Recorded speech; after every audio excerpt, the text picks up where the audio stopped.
आज हमारा लेक्चर 8 है।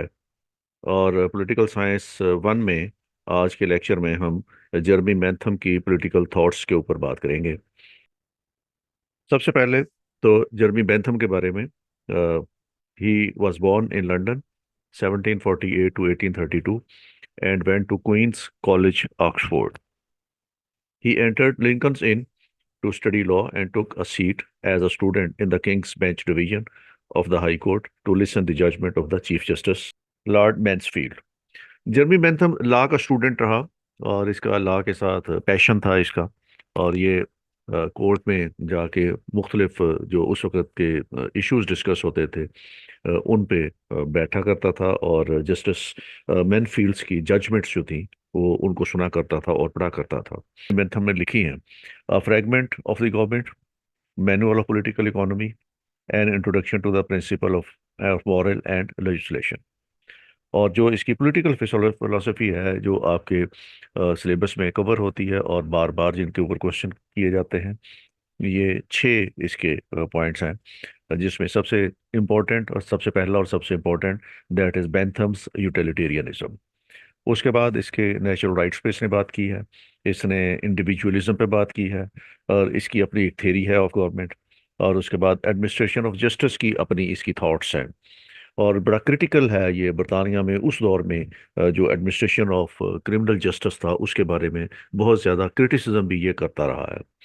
और उसके बाद इसका कॉन्सेप्ट ऑफ सॉवरेनिटी है। अगर इसके बेंथम के हम पॉलिटिकल थॉट्स को देखें तो सबसे ज़्यादा अहम इसका बेंथम्स यूटिलिटेरियनिज्म है। तो आप एक तो यूटिलिटेरियनिज्म को अच्छे तरीके से अंडरस्टैंड करें कि यूटिलिटेरियनिज्म क्या होता है, और फिर उसके पर्सपेक्टिव में हम देखेंगे कि बेंथम ने जो कॉन्सेप्ट दिया था यूटिलिटेरियनिज्म का वो क्या था। ये बेंथम ने सबसे पहले यूटिलिटेरियनिज्म पे बात की। Jeremy Bentham father of modern utilitarianism समझा जाता है क्योंकि इस ये पहला फिलोसोफर था जिसने यूटिलिटेरियनिज्म पे बात की है। Bentham and Mill analysed happiness as a balance of pain and pleasure. इसके साथ हम इसके बाद स्टीवर्ट मिल को भी पढ़ेंगे। मिल और इसके नज़रियात यूटिलिटेरियनिज्म पे तकरीबन मिलते जुलते हैं। इनके नज़रियात में ये है कि हैप्पीनेस जो है वो बैलेंस है बिटवीन पेन्स एंड प्लेजर्स। इंसान को ज़िंदगी में बहुत ज़्यादा प्लेजर्स मिलती हैं और बहुत ज़्यादा पेन्स मिलते हैं। तो ओवरऑल हैप्पीनेस जब देखी जाती है तो ये एक बैलेंस स्ट्राइक करना होता है between pleasures and the pains. और जो मुआशरे प्लेयर्स और पेन के दरमियान एक बैलेंस क्रिएट करने में कामयाब होते हैं वहां पे आपको हैप्पीनेस मिलेगी।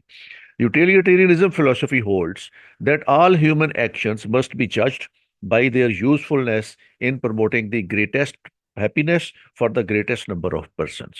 यूटिलिटेरियनिज्म ये है कि जो किसी मुआशरे के अंदर अफराद हैं उन अफराद में आपने हैप्पीनेस प्रमोट करनी है और ग्रेटेस्ट पीपल्स के लिए आपने ग्रेटेस्ट नंबर ऑफ पर्सन के लिए ग्रेटेस्ट हैप्पीनेस। जितनी ज्यादा खुशी होगी, जितनी ज्यादा प्लेयर होगी, जितने ज्यादा लोग सेटिस्फाई होंगे अपनी लाइफ से, और जितनी ज्यादा तादाद में लोग सेटिस्फाई होंगे, इसको वो यूटिलिटेरियनिज्म का नाम देता है। जिस सोसाइटी में maximum number of people are enjoying greatest happiness, वो मुआशरा बेंथम के नज़दीक एक खुशहाल मुआशरा है, हैप्पी मुआशरा है, और वो इस मुआशरे को एक आइडियल मुआशरा समझ के इसके लिए कोशा है। तो इसको हम कहते हैं utilitarianism. It was foremost duty of legislation to classify these pleasures. तो बेंथम कहता है कि जब किसी मुआशरे में लेजिस्लेचर्स कानून बनाने लगे, लॉज बनाने लगे, तो उनको ये प्लेयर्स जहन में रखनी चाहिए कि पर्पस किसी भी लॉ बनाने का ये होता है कि वो लोगों को प्लेयर दे, लोगों को एक एहसास दे प्लेयर का। And Bentham himself gives a list of 15 players. Bentham ने इसको इनोमिनेट किया है कि किसी भी मुआशरे के अंदर जो प्लेयर्स हैं उनकी तादाद 15 है। 15 प्लेयर्स हैं मुआशरे के अंदर। और इसी तरह उसने पेन्स को भी मैयर किया है, इनोमिनेट किया है। और बेंथम के नज़दीक जो पेन्स हैं वो 11 तरह के होते हैं। प्लेयर्स 15 तरह की होती हैं और पेन्स 11 तरह की होती हैं। तो बेंथम का यूटिलिटेरियनिज्म ये है कि जब भी लेजिस्लेचर किसी किस्म की लेजिस्लेशन करने लगे तो उनके नज़दीक मतवा नज़र ये होना चाहिए कि वो इस लॉ मेकिंग से वो जो 15 प्लेयर्स हैं वो मैक्सिमम लोगों को मैक्सिमम लेवल की प्लेयर्स दे सकें। तो ये पर्पस होना चाहिए लॉ बनाने का। और जो पेन्स दे रही हैं चीज़ें वो 11 उसने एन्यूमरेट की हैं। जब लेजिस्लेचर्स अपना लॉ बनाने लगे तो वो इन लॉज से अवॉइड करें जो लोगों को पेन देता है। Other players and pains were merely compound of these 15 players and 11 pains. ये 15 प्लेयर्स बेसिक प्लेयर्स हैं। बाकी जो प्लेयर्स हैं ये इन 15 प्लेयर्स के कॉम्बिनेशन से बनती हैं। इसी तरीके से बेसिक जो पेन्स हैं वो 11 हैं और बाकी जो पेन्स हैं वो इन 11 पेन्स के कॉम्बिनेशन से बनते हैं। तो ये बेसिक यूटिलिटेरियनिज्म है इसका, जर्मी बेंथम का। अब जो इनुमिरेट करता है प्लेयर्स वो कौन कौन से हैं और जो पेन्स एनुमरेट किए हैं जर्मी बेंथम ने वो कौन कौन से हैं, तो उसमें जो प्लेयर्स की बात करता है ये 15 प्लेयर्स हैं। Number 1 is wealth. तो उसने कहा वेल्थ एक प्लेयर है, स्किल एक प्लेयर है, सेंस एक प्लेयर है, रिप्यूट एक प्लेयर है, पावर एक प्लेयर है, piety, malevolence, benevolence, good memory, imagination, hope, exception, assertion, amity and relief. वो कहता है कि ये 15 तरह की प्लेयर्स हैं और ये बेसिक प्लेयर्स हैं। बाकी जितनी प्लेयर्स मुआशरे के अंदर हैं वो प्लेयर्स इन 15 प्लेयर्स का कॉम्बिनेशन है, उससे बनती हैं। इसी तरीके से वो इनुमरेट करता है कि पेन्स क्या है और वो पेन्स भी 11 है। और ये 11 पेन्स जो वो कहता है वो कौन से हैं? Privation, bad memory, good repute, ill name, enmity, awkwardness, sense, expectations, hope, malevolence and benevolence. तो ये उसमें कुछ चीजें ऐसी हैं जो प्लेयर्स में भी आती हैं और वो पेन्स में भी आती हैं। वो एट टाइम्स चीजें आपको प्लेयर देती हैं, एट टाइम्स वही चीजें हों तो आपके लिए वो परेशानी का बायस भी बन सकती हैं। तो ये उसकी प्लेयर्स एंड पेन्स जो है ये बेंथम इस तरीके से उनको इनुमरेट करता है। अब जो गुड एंड बैड का कॉन्सेप्ट है बेंथम के नजदीक, Bentham says that nature has placed human beings under two masters, players and pain. In human nature को इन दो चीजों का ताबे कर दिया है, प्लेयर का और पेन का। Anything that seems good must either be directly playable or thought to be a mean to player or to the avoidance of play of pain। जो चीज अच्छी है वो या तो वो डायरेक्टली प्लेयर दे रही है या वो प्लेयर का कोई ना कोई जरिया बन रही है या वो अवॉइडेंस ऑफ पेन का जरिया बन रही है। तो जिसको वो गुड कह रहा है वो या तो बराह रास्त वो एक प्लेयर है या वो प्लेयर का एक मीन हो सकती है या वो पेन की अवॉइडेंस का कोई जरिया हो सकती है, तो उसको हम गुड कहते हैं। उर्फे आम में सोसाइटी में उन चीजों को गुड कहा जाता है जो या प्लेयर दे रही हो या प्लेयर का जरिया बन रही हो या वो किसी पेन को अवॉइडेंस दे रही हो, उसको हम अच्छा कहते हैं। तो जर्मी बेंथम भी इसको इसी तरीके से डिफाइन करता है। Anything that seems bad must either directly be painful or thought to be a mean to pain or to deprivation of pleasure. और जिस चीज को हम बुरा कहते हैं वो या तो डायरेक्टली हमें पेन दे रही होती है तो इसलिए उसको हम कहते हैं कि ये बैड है, या वो जरिया बन रही होती है किसी पेन का, वो खुद पेन नहीं दे रही, किसी पेन का जरिया बन रही है, या वो हमें किसी प्लेयर से डिप्राइव कर रही है तो उसको हम बैड कहते हैं। तो यूटिलिटेरियनिज्म का फिर प्रिंसिपल क्या सेट हुआ? यूटिलिटेरियन का ये प्रिंसिपल सेट हुआ कि whatever increases the net surplus of pleasure over pain is right and whatever decreases it is wrong. तो जो चीजें हमें पेन के मुकाबले में ज्यादा प्लेयर दे रही हैं वो चीजें अच्छी हैं और जो चीजें हमें पेन ज्यादा दे रही हैं प्लेयर की निस्बत वो चीजें रॉन्ग है। तो जर्मी बेंथम इस तरीके से इनको यूटिलिटेरियन प्रिंसिपल को सेट करता है कि एक मजमुआ है पेन और प्लेयर का। अगर प्लेयर ज्यादा है पेन की निस्बत, वो चीज हमारे लिए अच्छी है, वो चीज हमारे लिए गुड है। और अगर पेन ज्यादा है और प्लेयर कम है, तो इसका मतलब यह है कि वो चीज हमारे लिए बैड है या बुरी है। अब जर्मी बेंथम इस यूटिलिटेरियनिज्म के कुछ फीचर्स या जो कुछ करेक्टरिस्टिक्स बताता है कि इसके क्या करेक्टरिस्टिक्स हैं। सबसे, great happiness for the greatest number. तो हैप्पीनेस चंद लोगों की नहीं होनी चाहिए, प्लेयर चंद लोगों के लिए नहीं होना चाहिए कि चंद लोगों के लिए तो प्लेयर है और बाकी लोगों के लिए वो पेन है। तो वो कहता है ग्रेटेस्ट नंबर के लिए होना चाहिए। जो मुआशरे के लोग हैं, उन मुआशरे के लोगों में जो कसीर तादाद है, अक्सरियत की तादाद है, वो इसकी हैप्पीनेस फील करे और उनके लिए हैप्पीनेस हो। और ग्रेटेस्ट हैप्पीनेस हो और ग्रेटेस्ट नंबर ऑफ पीपल के लिए हो। तो एक तो म्यार उसका बहुत ज्यादा हो, लेवल उसका बहुत ज्यादा हो हैप्पीनेस का, और बहुत ज्यादा लोग उससे मुस्तफीद हो रहे हो, तो उसको वो कहता है कि ये प्लेयर है। Laws and rules must be made in such a way as to ensure greatest happiness to the greatest numbers. तो पहला उसका फीचर जो है यूटिलिटेरियनिज्म का या करेक्टरिस्टिक्स ये है कि लाज ऐसे बनाए जाएं जो कसीर तादाद में लोगों को बहुत ज्यादा हाई लेवल की या ग्रेटेस्ट लेवल की प्लेयर दे सकें। कवानीन ऐसे बनाने चाहिए। कवानीन इसलिए नहीं बनाने चाहिए कि वो लोगों को पेन दें या लोगों को दुख दें या लोगों को तकलीफ दें। लाज बनाने का मकसद ये होना चाहिए कि वो लोगों के लिए प्लेयरेबल हो, प्लेयर सम हो, और ज्यादा लोग जो है उन लाज की मौजूदगी में प्लेयर फील करें। Then is practical, this theory is practical. ये आम लाइफ के अंदर एप्लीकेबल है। हम जिंदगी गुजारते हैं तो हम जिंदगियों में खुशियां देखना चाहते हैं, हम प्लेयर्स देखना चाहते हैं, हम इत्मीनान देखना चाहते हैं, हम सुकून देखना चाहते हैं।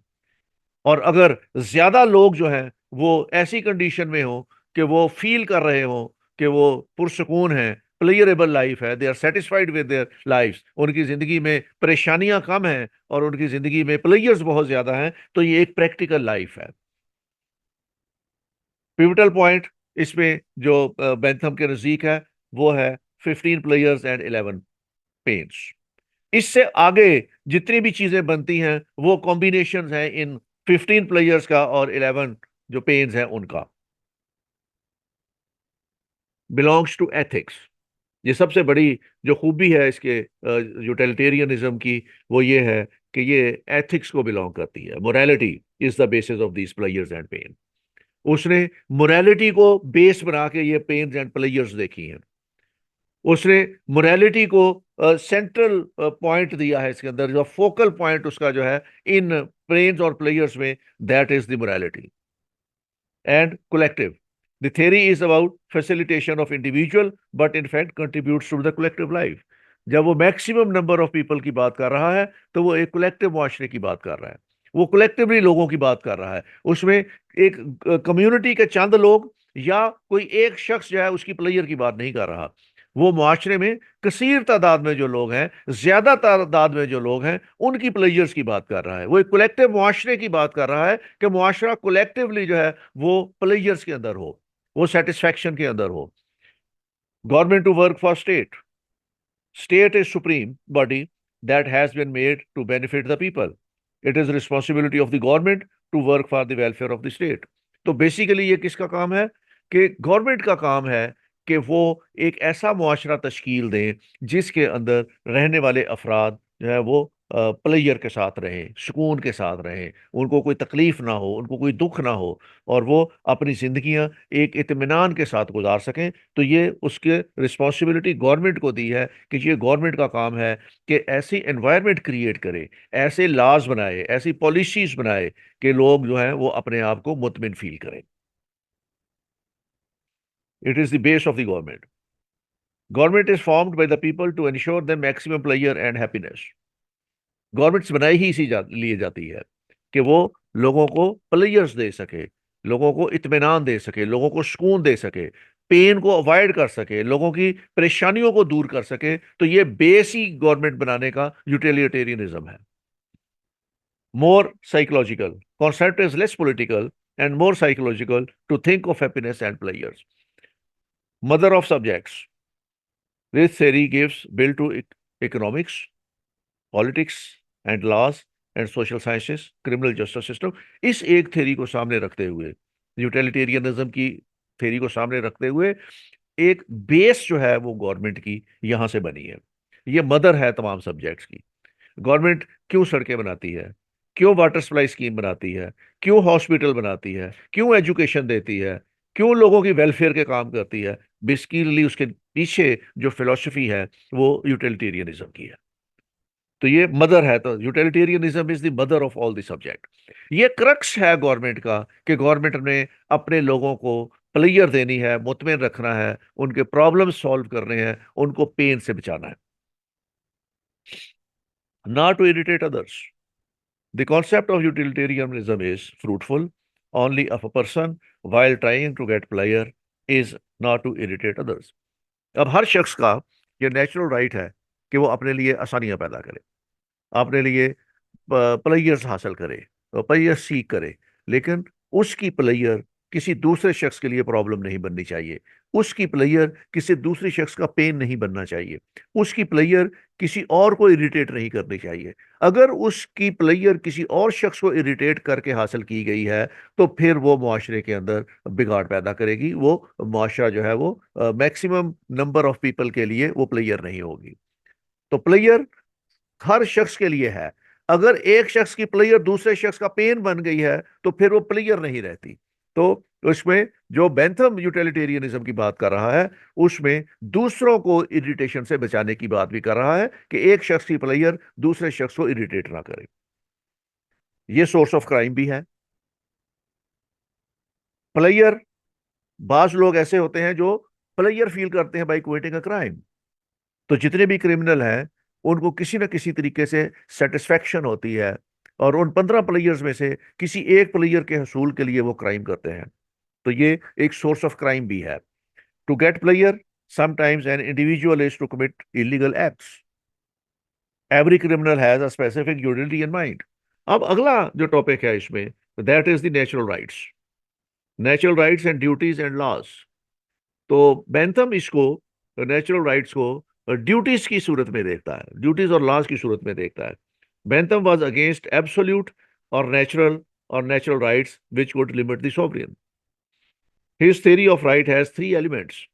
जो बेंथम थ्योरी देता है नेचुरल राइट्स की, वो उसके तीन जो है बेसिक एलिमेंट्स हैं। Rights are rights only if they are to be executed and if their violation is punishable. Right उस वक्त तक राइट है जब तक हम उसको एग्जीक्यूट करके दे नहीं देते किसी को, और अगर उसकी वायलेशन कोई करे तो उसको हम पनिश करें तो वो राइट उसको मानता है। तो राइट वो मानता है उन चीजों को कि अगर वो कोई वायलेशन करे उसकी तो उसको हम सजा दे सकें, वो उसको राइट मानता है। दूसरा उसका एलिमेंट है कि right is created by law. वो कहता है कि राइट वही है जो लॉ के अंदर लिख दिए गए हैं। जो लॉ के अंदर लिख नहीं दिए गए और जिनकी एग्जीक्यूशन आप बाई लॉ नहीं कर सकते और जिसमें वायलेशन करने वाले को सजा नहीं दे सकते, तो वो बेंथम उसको राइट ही नहीं मानता। तो दूसरा इसका एलिमेंट ये है कि rights are created by law. तीसरा, right is the child of law. From real laws come real rights, but from imaginary laws, from laws of nature comes imaginary rights. Natural rights are simple nonsense. वो कहता है कि laws आते ही उसमें rights आते ही law से हैं, और अगर रियल लॉ है आपके पास तो आपके राइट्स भी रियल होंगे। अगर आप इमेजिनरी राइट्स के ऊपर बैठे हुए हैं, और नेचुरल राइट्स को वो इमेजिनरी राइट कहता है। Bentham is against the concept of natural rights. वो नेचुरल राइट्स के कॉन्सेप्ट के खिलाफ है। He says that natural laws and natural rights have no existence. वो कहता है इनका कोई वजूद नहीं है। ये बातें बनाई हुई हैं कि नेचुरल राइट्स हैं, नेचुरल राइट्स हैं। नेचुरल राइट्स के अलावा वो फोकस ही करता है कि लॉज हैं ही वो जो लॉ के अंदर दिए हुए हैं, राइट्स होते ही वो हैं जिनको लॉ के जरिए प्रोटेक्ट किया गया हो। बेंथम कहता है कि right are always followed by duties. Bentham says that rights are followed by duties. According to him, a right is nothing without duty, and duty is nothing without interest. कि right duties से निकलते हैं और duties interest से निकलती हैं. If you have a right to something, you have a duty to leave others free to enjoy their rights. Duties are performed through laws. वो कहता है अगर किसी की कोई ड्यूटी है तो वो भी लॉ के अंडर ही है तो ड्यूटी है. अगर वो लॉ में नहीं लिखी हुई तो उसकी कोई ड्यूटी नहीं है, उसकी कोई ऑब्लिगेशन नहीं है. The very motive behind duties is utilitarianism. और ड्यूटी भी इसलिए लगाई जाती है कुछ लोगों की कि उसके पीछे भी यूटिलिटेरियनिज्म की फिलॉसफी है. किसी की ड्यूटी लगाई जाएगी तो वो किसी दूसरे के राइट्स जो है उनको प्रोटेक्ट करेगा. कोई अपना काम सर अंजाम देगा तो किसी ना किसी के राइट प्रोटेक्ट होंगे या किसी ना किसी के लिए वो प्लेयर का बायस बनेगा, किसी ना किसी का कोई पेन जो है वो रिलीव करेगा. तो बेंथम लॉस को, ड्यूटीज को भी यूटिलिटेरियनिज्म के पर्सपेक्टिव में और इसके एंगल में देखता है. फिर सैंक्शंस बिहाइंड द राइट्स क्या है? The rights have actual existence only when the evil to follow its violation is definite and certain. कहते हैं लॉ है ही वो कि अगर इनकी वायलेशन की जाए तो उसके बाद जो अताब आना है वो डेफिनेट हो और सर्टन हो. A right rests on law. The penalty which follows its violation is the guarantee which makes the law real. Right rest करता है लॉ के ऊपर, राइट निकलता है लॉ से. और लॉ कैसे प्रोटेक्ट करता है किसी राइट को? कि जो वायलेट करने वाला है उस लॉ को, उसको अगर सजा मिल जाए तो ये गारंटी है इस बात की कि लोग जो है वो लॉ को इंप्लीमेंट करेंगे because of the fear of the punishment. और फियर ऑफ द पनिशमेंट क्यों होगा लोगों को? Because everyone wants to avoid the pain. तो ये यूटिलिटेरियनिज्म है कि लॉ जो है उसका वो गारंटर है राइट्स का. और गारंटर इस तरह है कि अगर कोई वायलेशन करे उन राइट्स की तो फिर लॉ उसको सजा देगा. और लोग चूंकि सजा को पसंद नहीं करते because it is a pain, तो फिर लोग उसको अवॉइड करेंगे उस क्राइम को कमिट करने से या उस लॉ को ब्रेक करने से. Bentham says that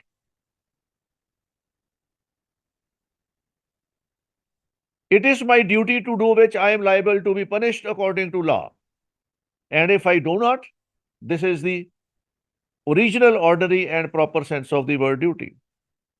कहता है मेरा जो ड्यूटी है वो यही है कि मैं अगर वो काम ना करूं तो उसके लिए मुझे फिर सजा मिले. According to Bentham, moral duty, religious duty is clear, concrete और डेफिनेट. तो मॉरल ड्यूटीज और रिलीजियस ड्यूटीज की भी बात कर रहा है. तो तीन तरह की वो ड्यूटीज की बात कर रहा है. एक वो जो मॉरल ड्यूटीज है, एक वो जो रिलीजियस ड्यूटीज है, एक वो जो उसकी लीगल ड्यूटीज है. तो लीगल एंड पॉलिटिकल राइट्स वो किसको कहता है? To Bentham, the only real duty is that which is implemented by the sovereign with legal device and punishment for those who don't perform it.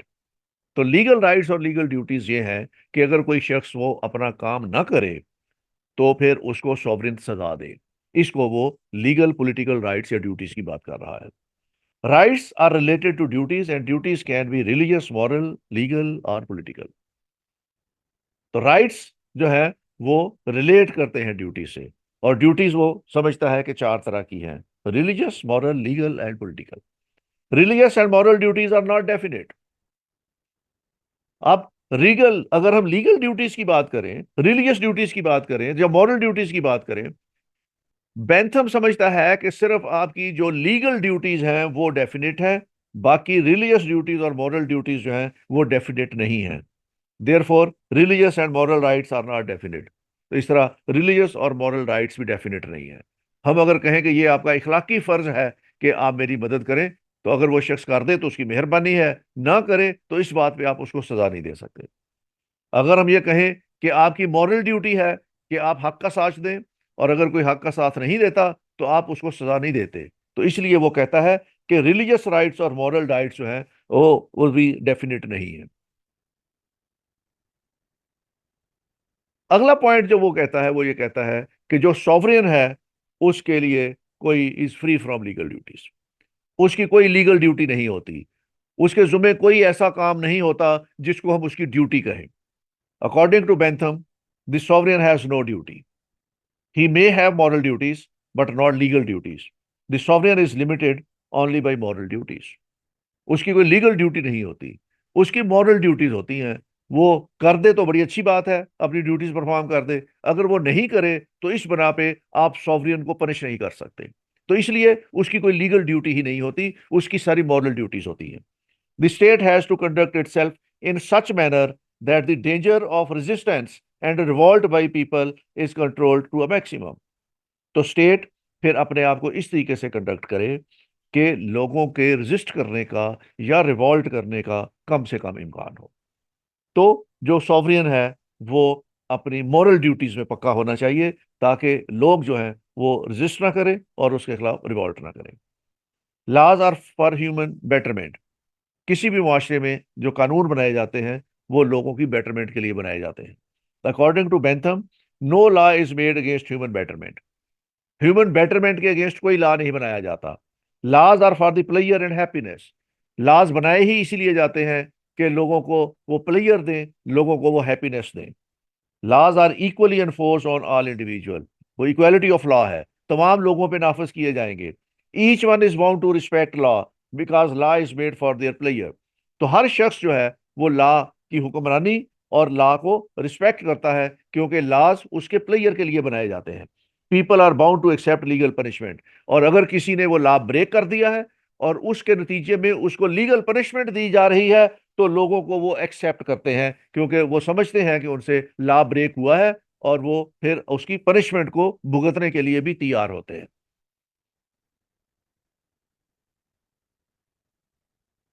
The rights are not considered as postulates of liberties.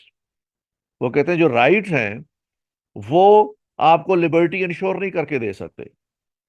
According to Bentham, civil law should have four aims. तो जो आपने civil laws बनाने हैं, जो liberties के लिए law बनाने हैं, उनके चार डिफरेंट उसके एम्स होने चाहिए। एक, कंटिन्यूएशन, ये हमेशा के लिए होने चाहिए। अबंडेंस, ये बहुत ज्यादा होने चाहिए, जो आपकी लिबर्टीज को प्रोटेक्ट कर रहे हो या आपकी लिबर्टीज को इंश्योर कर रहे हो। Security and equality. तो ये चार बेसिक वो कहता है कि एम्स होने चाहिए, कि ये कंटिन्यूएशन के साथ होने चाहिए, ये अबंडेंस के साथ होने चाहिए, ये सिक्योरिटी प्रोवाइड कर रहे हो, लोगों को तहफ़्फ़ुज़ फराहम कर रहे हो, और ये लोगों को इक्वलिटी दे रहे हो। ये चार खासियतें होनी चाहिए उन लॉज के अंदर जो आपकी लिबर्टीज को या सिविल राइट्स की बात कर रहा है। Bentham did not mention liberty. Bentham इसमें लिबर्टी नहीं मेंशन की कि लिबर्टी को भी इंश्योर करना चाहिए। And of the state, the maximum happiness which comes from security and not liberty. तो वो कहता है कि हैप्पीनेस जो है वो लोगों में सिक्योरिटी से आती है, कि लोगों को सिक्योरिटी दी जाए। वो हैप्पीनेस जो है वो सिक्योरिटी के साथ रिलेट करती है। अब वो राइट्स और ड्यूटीज की बात कर रहा है, तो वो कहता है there are two types of rights. Legal rights, those rights which are given and guaranteed by the state, protection of life and property.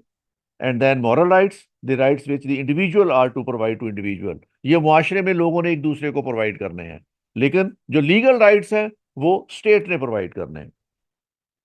Duties are of three kinds. Duties भी तीन तरह की हैं: political duties, religious duties and moral duties. It is the duty of the citizen to obey state laws and to work for the uplift of the state.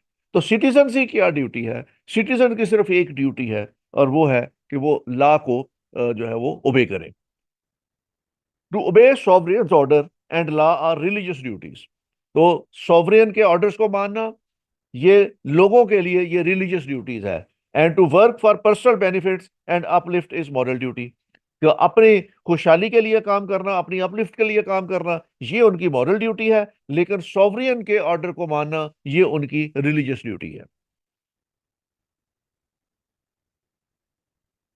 तो बेंथम्स individualism क्या है? Individualism पे मैंने पहले भी बात की हुई है। Bentham was an individualistic. According to Bentham, the individual is an end in himself and of supreme value. तो किसी भी स्टेट के अंदर, मुआशरे के अंदर, बेंथम के नजरिए के मुताबिक जो इंडिविजुअल है ये सुप्रीम है और स्टेट जो है वो उसका एक मीन है कि वो इंडिविजुअल उसमें एक्चुअलाइज कर सके.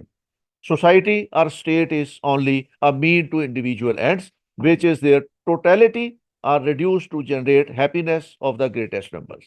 तो जो स्टेट है वो उसके लिए हैप्पीनेस और ग्रेटेस्ट नंबर के लिए हैप्पीनेस जनरेट करने का एक जरिया है. Legislation is only a process of shaping the fundamental principles of utility worked out from human nature. और जो legislation है वो एक सिर्फ प्रोसेस है जिसके जरिए ये लोगों को यूटिलिटेरियनिज्म मिलता है. तो इंडिविजुअल की ज्यादा अहमियत है बेंथम के नजदीक मुआशरे में बनिस्बत एक स्टेट के. All individual are morally equal and each is to be counted as one. तमाम इंडिविजुअल बराबर हैं. Each one is to strive to give utility, and this individual struggle contributes to the collective well-being, but no one is to be counted solely as a mean to the well-being of another person. तो तमाम अफराद मुआशरे में मिल के जो है वो काम करते हैं तो मुआशरा बनता है. अब बेंथम्स के इंडिविजुअलिज्म के मुताबिक मैक्सिमम फ्रीडम एंड रिस्पॉन्सिबिलिटीज. तो जो इंडिविजुअलिज्म है उसके अंदर लोगों को मैक्सिमम फ्रीडम्स जो है वो स्टेट की तरफ से मिलनी है. Bentham is of the view that the interests of the individuals are best served by allowing him maximum freedom and responsibilities for choosing his aims and the means for obtaining those aims and acting accordingly. जो Bentham की individualism है वो ये कहता है कि लोगों को मैक्सिमम फ्रीडम्स दी जाए और स्टेट्स उनकी फ्रीडम्स और लिबर्टीज के अंदर किसी भी तरीके से इंटरफियर ना करे, और उनको ये रिस्पॉन्सिबिलिटीज भी देनी चाहिए कि वो अपने एम्स खुद सिलेक्ट कर सकें कि उन्होंने जिंदगी में क्या करना है, और उसके लिए जो उन एम्स को ऑब्टेन करने के लिए मींस भी इलेक्ट करने का उनको इख्तियार होना चाहिए. Each person Each person is the best judge of his own interest and each can discover how best to advance them. तो ये हर शख्स को इख्तियार है कि वो अपने इंटरेस्ट खुद डिटरमिन करे कि उसके इंटरेस्ट क्या है, उसके फायदे में क्या चीजें हैं, और उस इंटरेस्ट को हासिल करने के लिए फिर वो आगे अपनी स्ट्रेटेजी भी खुद बना सकता है, अपने तरीके भी वो खुद डिटरमिन कर सकता है. लेकिन कंडीशन सिर्फ उसके लिए बेंथम एक ही रखता है कि उसने जो कुछ भी करना है वो under the ambit of law करना है, वो लॉ की वायलेशन में कुछ नहीं करेगा. ह्यूमन इक्वालिटी के ऊपर बेंथम की सोच ये है कि Bentham stresses on human equality. His doctrine rests on the principle of self-reliance, privacy and respect for other individuals. तो तीन बेसिक उसके ह्यूमन इक्वालिटी के एस्पेक्ट हैं जो बेंथम जिनको फोकस करता है. वो सेल्फ रिलायंस है, प्राइवेसी है कि ना आप किसी और की जिंदगी के अंदर किसी किस्म का कोई अमल दखल रखें. जिस किसी की भी प्राइवेसी कोई बंदा है उसकी प्राइवेसी को मेंटेन किया जाए, उसमें दूसरे लोग कम से कम बल्कि सिरे से मुदाखलत ही ना करें. And respect for other individuals, और दूसरे लोगों की आप रिस्पेक्ट करें और उनका जो लिबर्टीज हैं उनकी रिस्पेक्ट करें, उनकी जो फ्रीडम्स हैं उनकी रिस्पेक्ट करें, उनको उनकी जिंदगी जीने दें और उनकी लाइफ के अंदर किसी किस्म का कोई इंटरफेरेंस ना करें. It is opposed to traditions and moral authority and all manners of control over the individual exercised by the state.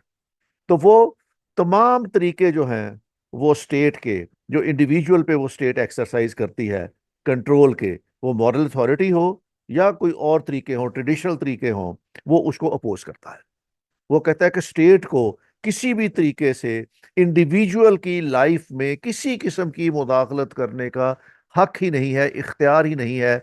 State सिर्फ उस वक्त एक्शन में आए जब कोई इंडिविजुअल स्टेट की तरफ से बनाए हुए लॉज को वायलेट करे या किसी दूसरे शख्स की लिबर्टीज को वायलेट करे, तो तब स्टेट उसके खिलाफ एक्शन ले. अदरवाइज स्टेट को कोई इख्तियार नहीं है कि वो किसी भी किस्म का कंट्रोल इंडिविजुअल के ऊपर एक्सरसाइज करे अपनी अथॉरिटी कायम रखने के लिए. It is the right of the individual to be different from and to compete with others. Every individual must have equal opportunity to preserve happiness and through the ballot and equal opportunity to determine the form and activity of the state. हर शख्स को वो कहता है कि ये right है कि वो अपनी अपॉर्चुनिटीज को अवेल करे जो उसको हैप्पीनेस देती हैं, उनको अवेल करे और उनको प्रिजर्व भी करे, उन अपॉर्चुनिटी को प्रिजर्व भी करे। और ये अपॉर्चुनिटीज भी वो कहता है स्टेट के लोगों को, सिटीजन्स को इक्वल लेवल पे, इक्वालिटी के बेसिस पे अवेलेबल होनी चाहिए। फिर वो कहता है कि सिटीजन्स को ये भी राइट है कि वो अपॉर्चुनिटी मिले उनको, और ये भी इक्वल अपॉर्चुनिटी मिले कि वो बैलेट के जरिए डिटरमिन कर सके कि उन्होंने कौन से फॉर्म की स्टेट रखनी है और कौन सी गवर्नमेंट उन्होंने वहां पे रखनी है, फॉर्म ऑफ स्टेट कौन सा रखना है और फॉर्म ऑफ गवर्नमेंट कौन सी रखनी है। ये भी वो कहता है अपॉर्चुनिटी लोगों के पास होनी चाहिए, और ये भी इक्वल अपॉर्चुनिटी चाहिए, हर शख्स वोट दे सकता हो और हर शख्स अपनी राय का इजहार कर सकता हो। Each person should have the maximum opportunity to acquire property, manage it and dispose of the same. हर शख्स को ये इख्तियार होना चाहिए कि वो अपनी प्रॉपर्टी मेंटेन करे, अपनी प्रॉपर्टी रख सके, प्रॉपर्टी खरीद सके, उसको मैनेज कर सके, उसको डिस्पोज ऑफ कर सके। तो ये इख्तियार भी वो कहता है ये हर शख्स के पास होना चाहिए, और ये इख्तियार भी लोगों के पास इक्वालिटी की बेसिस पे होना चाहिए। तो ये इंडिविजुअलिज्म है बेंथम का, जिसमें वो फोकस करता है ह्यूमन बीइंग्स को, और उनकी जो स्टेट है उसको एक मीन्स समझता है to get the happiness for every individual. अब थोड़ी सी हम अगली थ्योरी इसकी देखते हैं, that is theory of government. Bentham जो है वो गवर्नमेंट की थ्योरी क्या कहता है कि गवर्नमेंट्स कैसे होनी चाहिए, उसके फॉर्म्स कौन सी होनी चाहिए। Bentham was a lawyer and he had analysed world constitutions, he classifies government as under. उसके तहत मोनार्की के बारे में वो लिखता है कि Bentham was differing with the existing political institutions of great Britain, जो कि बरतानिया का रहने वाला था, और बरतानिया में उस वक्त मोनार्की थी, और बरतानिया में अब भी कॉन्स्टिट्यूशनल मोनार्की है। तो वो मोनार्की को एक डिफरेंट एंगल से देखता था, और वो इंस्टीट्यूशन जितने भी थे बरतानिया के, उनके बारे में बड़ा क्रिटिकल था। He attacked them and challenge the utility of the House of Lords and monarchy on the grounds that the interest of these institutions were not compatible with the interest of the people at large. तो दो इदारे जो थे जिसके उसने criticise किया, एक तो उसने हाउस ऑफ लॉर्ड्स के ऊपर क्रिटिसाइज किया, दूसरा उसने मोनार्की के ऊपर क्रिटिसाइज किया। उसने कहा कि जो पब्लिक के इंटरेस्ट हैं, आम लोगों के जो इंटरेस्ट हैं उनमें, और जो हाउस ऑफ लॉर्ड्स है या मोनार्की है उनके इंटरेस्ट में क्लैश है।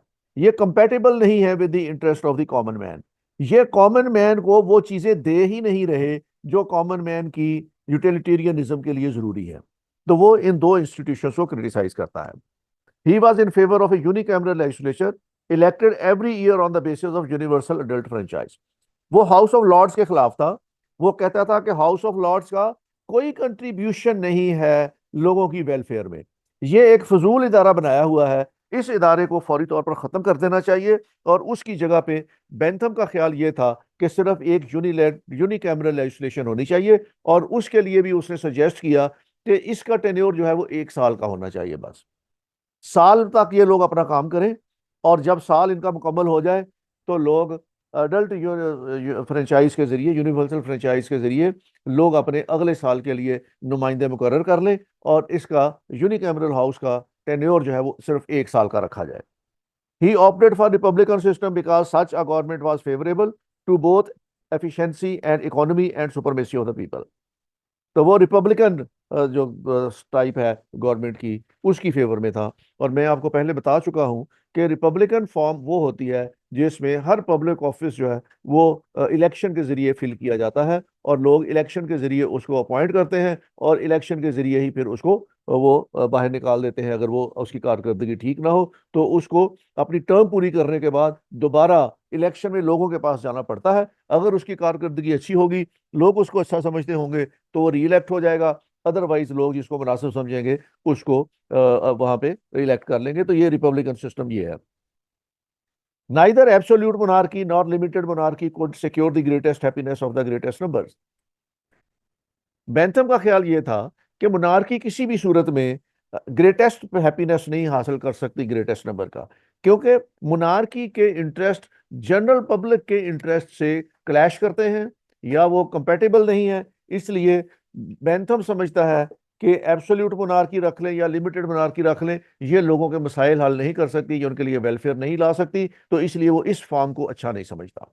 ही wanted to introduce republic form of government. वो रिपब्लिक की फेवर में था कि हर ओहदा जो है वो लोग इलेक्ट करके वहां पे लोगों को भेजें और वो उस वक्त तक उस ओहदे के ऊपर रहे जब तक लोगों का एतमाद उसके ऊपर है। जिस वक्त लोगों का एतमाद उसके ऊपर से खत्म हो जाए, उठ जाए, तो वो शख्स जो है उस ओहदे से फारिग हो जाए और दूसरा आदमी जो पब्लिक का एतमाद जिसको हो वो उस ओहदे के ऊपर आके बैठ जाए। तो वो इस तरह की गवर्नमेंट बनाना चाहता था।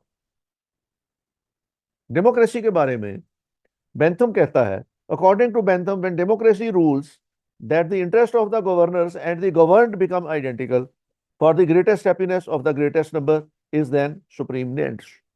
तो डेमोक्रेसी में वो कहता है जब डेमोक्रेटिक गवर्नमेंट बनती है तो वहां पे जिन लोगों के पास हुकूमत हो उनका, और जिन लोगों पे हुकूमत की जाए उनका इंटरेस्ट जो है वो आइडेंटिकल हो जाते हैं। तो इस सिस्टम के अंदर ये कैपेसिटी है कि ये greatest happiness of the greatest number of people ensure कर सकती है। तो जो यूटिलिटेरियनिज्म का एंड है, अकॉर्डिंग टू बेंथम, वो एंड सिर्फ और सिर्फ डेमोक्रेसी के अंदर मिल सकता है।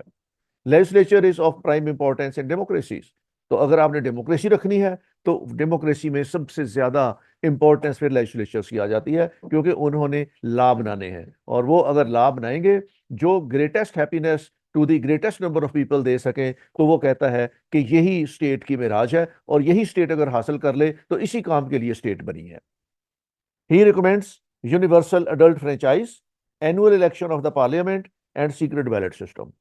तो एक अच्छा सिस्टम लाने के लिए बेंथम कहता है कि यूनिवर्सल अडल्ट अडल्ट फ्रेंचाइज हो, साल बाद इलेक्शन हो पार्लियामेंटेरियंस के, कोई भी पार्लियामेंटेरियन जो है वो 1 साल से ज्यादा का टेन्योर ना रखा जाए, साल खत्म होने के बाद उनके इलेक्शन हो और नए लोग आ जाएं। और जो सिस्टम है फ्रेंचाइज का वो सीक्रेट बैलेट सिस्टम के जरिए हो, क्योंकि सीक्रेट बैलेट सिस्टम के जरिए अकॉर्डिंग टू द बेंथम लोगों को अपना माफी जमीर के मुताबिक फैसला करने का इख्तियार मिल जाता है। अरिस्टोक्रेसी के बारे में बेंथम कहता है, in aristocracies there is more wisdom to be found than in other forms of government, but if government is composed of the most experienced citizens.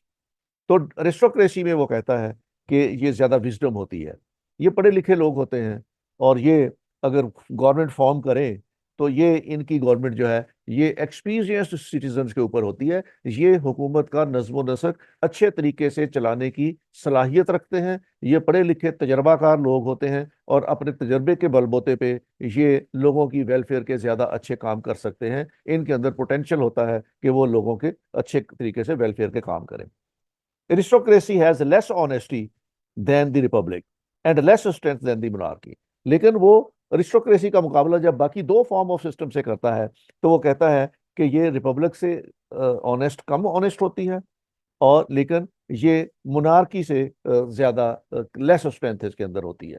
तो दो नेगेटिव पॉइंट भी वो अरिस्टोक्रेसी का गिनाता है कि इसके अंदर रिपब्लिकन जैसी ऑनेस्टी नहीं होती और मोनार्की जैसी स्ट्रेंथ नहीं होती। तो ये दो वीकनेसेस उसकी अरिस्टोक्रेसी की काउंट करता है। अ monarch is Indeed the most powerful of any. तो तीन फॉर्म ऑफ गवर्नमेंट जो हैं उनमें मोनार्क सबसे पावरफुल होता है। All the department of the government United in the hands of A Prince. तो तमाम महकमे, तमाम अहकामात, तमाम काम, तमाम पॉलिसीज वो एक शख्स के हाथ में मरकूज होती हैं, इसलिए मोनार्की स्ट्रेंथन होती है। But then there is an about to happen danger of his employing that strength to irresponsible or oppressive aims। लेकिन मोनार्की में सबसे बड़ा खतरा ये होता है कि वो जो पावर कंसंट्रेट करती है इन वन हैंड, उस पावर को यूज किया जा सकता है फिर फॉर ओप्रेसिव नेचर्स, और उससे लोगों की लिबर्टीज जो हैं वो मजरू होती हैं, लोगों की फ्रीडम्स कर्टेल होती हैं। तो मोनार्की में ये प्लस पॉइंट ये है कि ये बहुत पावरफुल गवर्नमेंट होती है, लेकिन उसका नेगेटिव पॉइंट ये है कि यही पावर इस्तेमाल की जा सकती है against the public who curtail their liberties. अब बेंथम एडमिनिस्ट्रेशन ऑफ जस्टिस के बारे में लिखता है और बहुत खुल के लिखता है। He was very critical about the administrative justice system of England. Bentham strongly criticise British judicial system. उसने सत्यानाश कर दिया इसका, ब्रिटिश जुडिशियल काउंसिल का इतनी क्रिटिसिज्म की उसके ऊपर कि उसका बखिए उधेड़ के रख दिया उसने ब्रिटिश जुडिशियल सिस्टम के। He was very sensitive to the unstable and disturbed condition of law in the United Kingdom. He pointed out the loopholes in the legal system of UK and pointed out remedies। तो इसने एक तरह का postmortem करके रख दिया British judicial system का, और फिर उसने रेमेडीज भी सजेस्ट की कि इस लीगल सिस्टम को कैसे सही किया जा सकता है। सबसे पहला पॉइंट जो उसने उठाया वो ये था कि जस्टिस इज इनएक्सेसिबल, लोग जस्टिस तक पहुंच ही नहीं सकते। Bentham complaint that undefeatable difficulties were placed in the way of getting justice, कि इंसाफ के हसूल में बेतहाशा रुकावटें खड़ी की गई हैं और लोग इंसाफ तक पहुंच ही नहीं सकते, लोग इंसाफ हासिल कर ही नहीं सकते। इतनी रुकावटें हैं लोगों के रास्ते में इंसाफ हासिल करने वाले के कि लोगों को इंसाफ मिल ही नहीं सकता। There was no access to the जजेस, लोगों की जजेस तक रसाई मुमकिन नहीं है। The people had to approach them through attorneys and barristers who are very expensive, लोगों को इंसाफ लेने के लिए बैरिस्टर्स को, वकीलों को और अटॉर्नीज के जरिए केस लड़ना पड़ता है, और वो इतने महंगे हैं कि हर शख्स जो है वो वकील की खिदमत नहीं ले सकता। तो इसलिए बहुत से लोगों को जस्टिस तक एक्सेस ही नहीं है, क्योंकि उनके पास इतना पैसा नहीं है कि वो अखराजात बर्दाश्त कर सकें जिसकी अखराजात की बुनियाद पर उनको अदालतों से जस्टिस मिल रहा है। Commons were not in a position to have access to जजेस, आम लोगों के पास तो ये पोजीशन ही नहीं है उनकी कि वो जजों तक रसाई हासिल कर ले, वो जजों तक पहुंच जाए। इन दिस कंट्री, अब ये बहुत उसने जबरदस्त बात की है और बड़ी सख्त बात की है बेंथम ने, in this country justice is sold and dearly sold, कि इस मुल्क में इंसाफ बिकता है और बहुत महंगा बिकता है, and it is denied to him who can not disburse the price at which it is purchased, और ये उन लोगों को इंसाफ नहीं मिलता जिनके पास इतना पैसा नहीं है कि वो खर्च करके इंसाफ हासिल कर ले। तो यहाँ पे इंसाफ बिकता है और बहुत महंगा बिकता है, और जिसके पास इतने रिसोर्सेज नहीं है कि वो इंसाफ खरीद ले, उसको जस्टिस डिनाई कर दिया जाता है। दूसरी बात उसने जो की जस्टिस के बारे में, उसने कहा इनएडुकेट एंड इनअप्रोप्रिएट पनिशमेंट्स, कि सजाओं का अमल जो है वो इनएडुकेट है, इनअप्रोप्रिएट है, आर्बिट्रेरी है। उसने बड़ा क्रिटिसिज्म किया इस बात के ऊपर कि ब्रिटेन का जो क्रिमिनल जस्टिस सिस्टम है इसमें सजाओं के लिए कोई असूल ही मुकर्रर नहीं किया हुआ। वो एग्जांपल्स देता है, the system of giving punishment was simply bad, कि सजा देने का जो सिस्टम है ये बहुत फरसूदा है, ये बहुत खराब है। It had no connection with the nature of the offence, इसका ऑफेंस की नेचर से कोई ताल्लुक नहीं है। वो मिसालें पेश करता है हिस्ट्री में से, इन 1801 a boy of 12 was hanged for stealing a spoon, के 1801 में 12 साल के एक लड़के को फांसी की सजा दे दी गई कि उसने एक चम्मच चोरी किया था। इन 1786 one Harris was burnt alive for coining, कि हैरिस एक लड़का था, उसको 1786 में इसलिए जिंदा जला दिया गया कि उसने ये जो कॉइन्स होते हैं ये जाली कॉइन्स बनाए थे। इन 1819 one Charlie was sent to prison for 3 years and fined 500 pounds sterling for printing penny's work, कि उन्होंने एक किताब छापी थी उस पे उसको 3 साल के लिए जेल भेज दिया और $500 जो है वो उसको जुर्माना कर दिया। Bentham had no respect for जजेस एंड रेफर्ड देम एज जजेस एंड कंपनी, वो कहता था कि जज इस तरह हमारे मुल्क में ऑपरेट कर रहे हैं जैसे कोई एक कंपनी कारोबार कर रही हो। तो उसने जजेस को यह खिताब दिया कि ये जजेस एंड कंपनी है, ये सुबह दुकानें खोल के बैठ जाते हैं और अपना बिजनेस करते हैं और शाम कारोबारी लोगों की तरह शाम को अपनी दुकानें बंद करके चले जाते हैं, तो ये इंसाफ नहीं दे रहे, ये कारोबार कर रहे हैं। तो इस पे बड़ा सख्त क्रिटिसिज्म जो था वो बेंथम ने एडमिनिस्ट्रेशन ऑफ जस्टिस सिस्टम पे किया। ज्यूरीज के बारे में, Bentham supported jury system because he considered them to be a check on the dispositionism of जजेस। He was in favor of cases to be tried by one judge and not by many judges. ये जो हम bench बना देते हैं जिसमें 4 जजेस हैं, 5 जजेस हैं, 3 जजेस हैं, वो बेंथम इसके भी खिलाफ था। वो कहता था कि ये जज अपनी रिस्पॉन्सिबिलिटी उठाएं फैसला करने की, ये एक दूसरे के कंधों को क्यों इस्तेमाल करते हैं। वो कहता था कि जज एक ही होना चाहिए, वो अकेला केस जज सुने और जो फैसला विजडम और कानून के मुताबिक है कानून के मुताबिक वो फैसला कर दे। ये जो 2-2, 3-3 जजेस, 5-5 जजेस और फुल कोर्ट जजेस बिठा देते हैं, बेंथम इसके खिलाफ था। Lawyers an inactive and weakened race to ingest anything and to agree in anything with intellect incapable of distinguishing right from wrong, इसी तरह वो वकीलों के बारे में बड़े सख्त रिमार्क्स उसने दिए और बड़े सख्त नफरत अमेज जो थी उसका एटीट्यूड था वकीलों के बारे में। कहता था कि ये पैसे की खातिर सारा कुछ कर लेते हैं और ये इनको पता ही नहीं होता कि राइट क्या है और रॉन्ग क्या है। जिस तरफ से पैसा ज्यादा मिले उस तरफ का केस उठा लेते हैं। इनमें इतनी सेंस ही नहीं है ये समझ जाएं कि राइट क्या है और रॉन्ग क्या है। तो ये उसका क्रिटिसिज्म था against the criminal justice system. Punishment के बारे में वो कहता है, Bentham was first political thinker who discussed punishment in his philosophy. उसने पनिशमेंट पे भी बात की। डिटीरियोरेटेड कंडीशन यूके की उसके ऊपर बात की। He observe that for petty offences the offender was punished with death. कि छोटे छोटे जराइम पे उनको सजाए मौत दे दी जाती है। Very severe punishment were found given for very minor and minute offences. छोटे छोटे जराइम में बड़ी सख्त सजाओं का सामना लोगों को करना पड़ा है। तो उसने कहा कि punishment is to deter the offences. According to Bentham the main aim of punishment should be to prevent crime in society. The only objective of punishment should not be cruelty and meaningless. कि सजा देने का मकसद ये नहीं होना चाहिए कि किसी पे आपने क्रूअल्टी इन्फ्लेक्ट करनी है। सजा देने का मकसद ये होना चाहिए कि सोसाइटी में आपने क्राइम की शरह को कैसे कर्टेल करना है। Punishment should B neither more nor less than a case deserves. तो सजा क्राइम की मुताबिकत से साथ होनी चाहिए, ना ये बहुत ज्यादा सख्त हो कि लोग जो है वो खाम खा लोगों को टेरराइज कर दें आप, और ना इतनी नरम हो कि सजा का क्रिमिनल पे फर्क ही कोई ना पड़े। An offender should be given major punishment if that alone serves the end of the society. सजाए मौत सिर्फ उस वक्त देनी चाहिए इसके बेंथम के नजरिए के मुताबिक जब सजाए मौत देने के अलावा कोई चारा ना हो। मेजर पनिशमेंट उस वक्त देनी चाहिए जब उसके खिलाफ कोई चारा ना हो, इसके अलावा कोई और रास्ता ना हो। The offender should be punished in public so that others में बी फ्राइटेंड। तो मुजरम को पब्लिक में सजा देनी चाहिए ताकि उस सजा का एक इम्पैक्ट बने। While fixing proportion between punishment and offences careful attention should be given to certain governing principles and ground realities. और जब कानून साजी करने लगे, उसमें सजा का तयन करने लगे, तो उसमें फिर उसके ख्याल के मुताबिक इसको काफी ज्यादा केयरफुल अटेंशन और स्टडीज और डिबेट के बाद सजाएं जो है उनको पनिशमेंट्स को फिक्स करना चाहिए। अब बेंथम सॉवरेनिटी के ऊपर भी लिखता है और उसके में कहता है कि एक तो सॉवरेन को वो एब्सोल्यूट पावर्स देता है।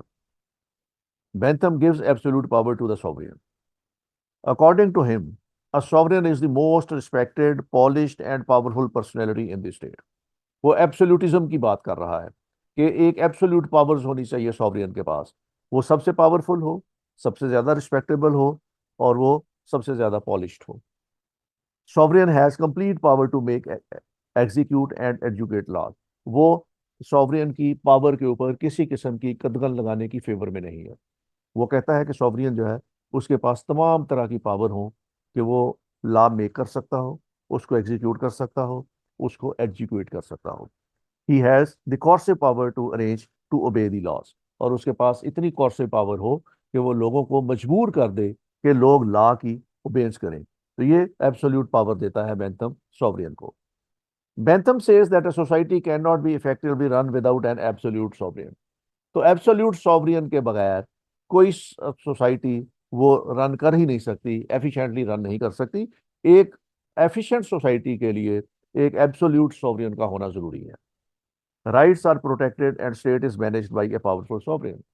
तो बेंथम कहता है कि अगर पावरफुल सॉवरेन है तो वही राइट प्रोटेक्ट कर सकता है, वही स्टेट को जो है वो प्रोटेक्ट कर सकता है, वही स्टेट को मैनेज कर सकता है। अगर वो सॉवरेन नहीं है, वीक है, या उसकी सॉवरेनिटी एब्सोल्यूट नहीं है, तो फिर ना वो लोगों के राइट प्रोटेक्ट कर सकेगा और ना ही वो मैनेज कर सकेगा, स्टेट को मैनेज कर सकेगा। If a sovereign is symbolic or nominal people will reverse to the environment of state of nature.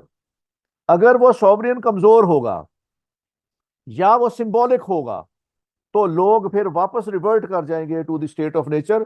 वो लॉ को मानेंगे ही नहीं और स्टेट ऑफ नेचर के अंदर वो फिर रहना शुरू कर देंगे। तो उससे सोसाइटी में फिर वो बिगाड़ पैदा होगा जो स्टेट ऑफ नेचर में था। Bentham says sovereign should not be not only suppress bad but spread goodness। Sovereign का ये काम नहीं है कि वो सिर्फ सिर्फ बदी का खात्मा करे, उसका ये काम भी है कि वो अच्छाई को भी फैलाए, वो गुडनेस को स्प्रेड करे और बैड को सुप्रेस करे। No right to revolt. A good state is that where there is a powerful and magnetic authority to focus on one point. A sovereign is in a position to regulate public opinion according to his requirement. वो कहता है कि अगर वो magnetic authority है, powerful authority है, वो ऐसी पोजीशन में है जो रेगुलेट कर सके पब्लिक ओपिनियन को, तो उसके खिलाफ फिर किसी को रिवॉल्ट करने की जरूरत नहीं है। He proposes absolute sovereignty and does not allow anyone to revolt against the sovereign.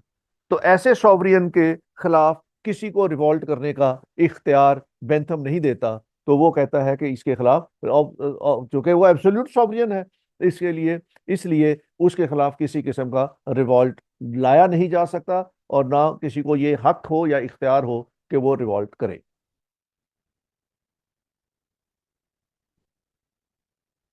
Right to depots.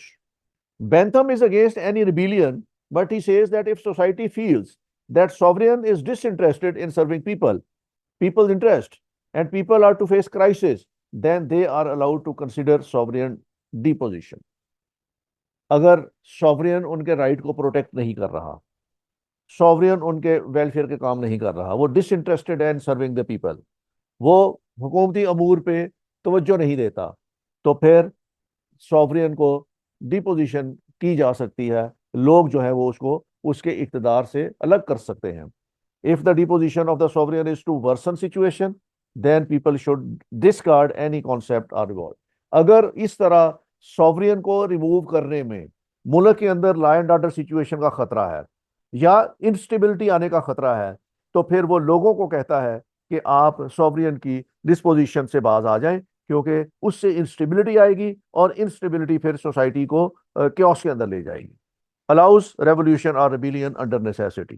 तो बहुत अशद जरूरी है कि अगर वो रिबेलियन ना लाया जाए तो स्टेट के एग्जिस्टेंस को खतरा पेश आ सकता है। तो ऐसी सूरत में फिर वो अलाउ करता है लोगों को कि अगर नेसेसिटी है, उसके बगैर गुजारा नहीं हो सकता, तो फिर रिबेलियन लाया जा सकता है। तो इसका मतलब यह है कि वो लिमिटेड रिबेलियन की बात कर रहा है।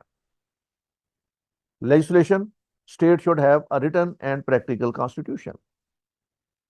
क्योंकि बरतानिया में अनरिटन कॉन्स्टिट्यूशन था, तो बेंथम कहता है कि ये रिटन कॉन्स्टिट्यूशन होना चाहिए। Law makers are the best only if they are recognised by the sovereign. A good constitution is that which is made by the sovereign. While making laws, sovereign should consider duties of the people. तो ये constitution बनाने के जो मराहिल है, उसमें वो कहता है कि अच्छा कॉन्स्टिट्यूशन वो है जिसमें सॉवरियन जो है वो लोगों की ड्यूटीज का तयन उसने किया हुआ हो और उसको सामने रखते हुए उसने लॉ बनाए जाए, तो वो अच्छे कॉन्स्टिट्यूशन होंगे और अच्छे लॉज होंगे। तो ये था आज का लेक्चर। कल हम इंशाल्लाह स्टुअर्ट मिल को पढ़ेंगे। उस वक्त तक के लिए खुदा हाफिज, take care, thank you very much.